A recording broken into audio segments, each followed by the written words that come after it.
Welcome, everyone, to the Tethys Shipyards. I am Takeshi Yamato, the Art Master, joining our host, the Housecoat Gamer. Yo. We've already covered the Bortasqu class in one of our earlier vids, but I don't think we were quite as lore heavy as we were back then. Well, we just wanted to get this out of the way. I wasn't as enthusiastic. Things have Yeah, changed. yeah. So now it's time to go full on into this. Alrighty Go, then. My turn. go for it, Ron. With the Jem'Hadar Dreadnought destroying the USS Valiant, Red Squad was crewed by a bunch of idiots, and they deserved their fate. And no one will tell me otherwise. As well as the discovery of the Riemann Warbird Scimitar, Starfleet and the Klingon Empire both independently decided they needed something big. Starfleet's big and mean boat would be the Verity and Odyssey classes. The Verity being the original subclass, or at least the second ship of the class to, well, not live up to standard. Yeah. However, the Klingon Empire was not exactly in the best shape. The Empire actually got its ass handed to it during the Dominion War. What was it Luther Sloan said to Bashir? The Klingon Empire will spend the next 10 years rebuilding, so there's only going to be two powers to vie for control of the quadrant. The Federation and the Romulans. He wasn't wrong. Though he didn't exactly anticipate the Hobus supernova and the death of the Star Empire. Yeah. That said, while they didn't anticipate the Star Empire, they did anticipate this. While the B-13 Negvar class and the B-13A Vodle. were entering service, it was decided they needed a new super heavy capital ship, a counter, in many ways, to the Odyssey class, just in case they needed to go to war with the Federation again, because that happens depressingly a lot. Yeah. So they turned to a designer from House Katinga, who was told, get me a ship that is more or less a Negvar, but like the Odyssey. And the result? This designer promptly thought, they're all insane, because that's not Klingon fleet doctrine. Klingon fleet doctrine is swift, agile, hit and run. The Negvar really didn't fit into that, and was only really useful as a siege ship, to be perfectly honest. Even the Corral had more or less been relegated to that particular status. However, when the High Council orders you to do something, well, you have three options. You either do it, you get sent to Repenthe, or you suffer the discommendation, and we all know how that ends. Yeah. So, the result... Yeah. The result was this thing. The Bortasqu class, which ironically enough did not enter service very quickly. In fact, it didn't even enter service until 2390. Mostly because, well, name a shipyard that didn't get its ass handed to it during the Dominion War. Yeah. Yeah, despite this, the Bortasqu was given the most advanced technology available to the Klingons at the time, which was a bit of a penalty, for one simple reason. They used the same technology that was fit to the Negvar, including the EPS grid. Early production Bortasqu class vessels were, well, they suffered greatly.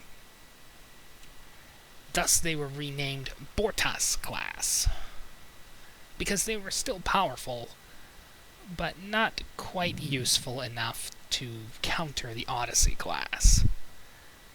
It took until the 2400s to produce a true Bortasqu class vessel, which would later become flagship of the fleet under Corin, stepdaughter of Worf. Yeah. The Bortasqu's history is well known, fighting in many a conflict in the Empire's recent history. That said, its original origin as a ship that was almost a near clone of the L-13, the shadow of that shame still hangs over this ship, though fortunately House Katinga did not suffer a threat of discommendation. In fact, the house received nothing but praise for the design, being told, "You were given inferior materials, and you produced a superior starship. What shame should you suffer?" Yeah. Fortunately, all vessels produced nowadays are Bortasqu standard, and now finally include new technologies from the Federation, finally bringing the ship up to the same standards as the Odyssey class. Yep. 20 years after the ship was introduced. Yep. Needless to say, this kind of teaches the Klingon Empire a lesson. They are the Turians of Star Trek, and the Federation is the Citadel Council. Albeit less stupid. Yeah, albeit less stupid. Now, there are a few different variations of class. They're fine, but don't really deserve their own stat blocks. We will still mention them more or less because, well, they're attempts at modernization and experiments. They still have the same stat blocks, though. The Kalis class was an attempt to improve its command and control capabilities, not to mention hull integrity. It did not succeed, but it still entered limited production and currently serves as a flagship of Housecoat. The Martok closely resembles the very, very famous Negvar class, and the ship was named after him in honor because they thought he was dead at the time. Needless to say, the ship was assigned to the House of Martok, though Martok himself was not exactly impressed, and still prefers his flag on the Rotaran. Yup.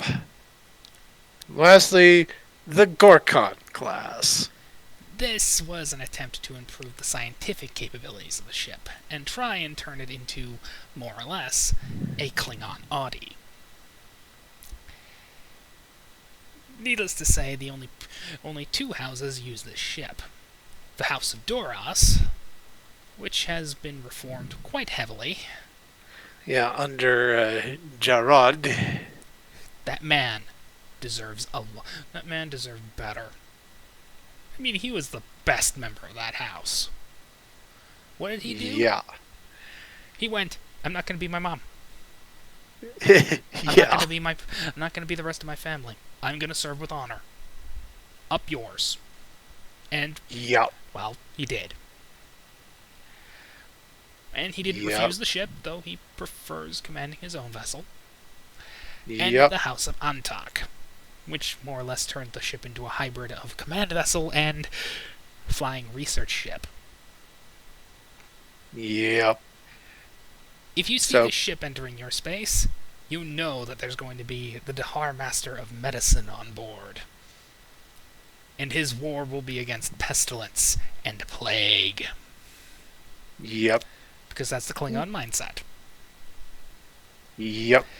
Everything is an enemy, and it will die. Yep. There is one more variant. This is basically just a standard Bortasqu with a different paint scheme. This is, well, this is Kronos 1 Bortasqu edition. Yeah, according to the lore thing for STO, this thing is commanded by Laurel. Do I really have to point out the problem with that? She's an orc. Yeah. A vampire orc at that. Yeah. She's not Klingon, so we're just going to say that this is the ceremonial flagship of Martok. Yeah, this is Martok's ceremonial flagship when he is unable to fly the when he requires something a bit more ostentatious than the Rotaran, as much as he would wish otherwise. He hates this thing. Yeah, it's probably. I think we statted Bortasqu Kronos. We did. I think we gave it diplomatic suites just to represent the posh quarters, the luxurious quarters needed for the Chancellor and his entourage, which Martok absolutely hates. Oh, he does. And it drives him mad. I do not have this many luxuries in my home. Why do I need this on my ship? Because it's expected, sir.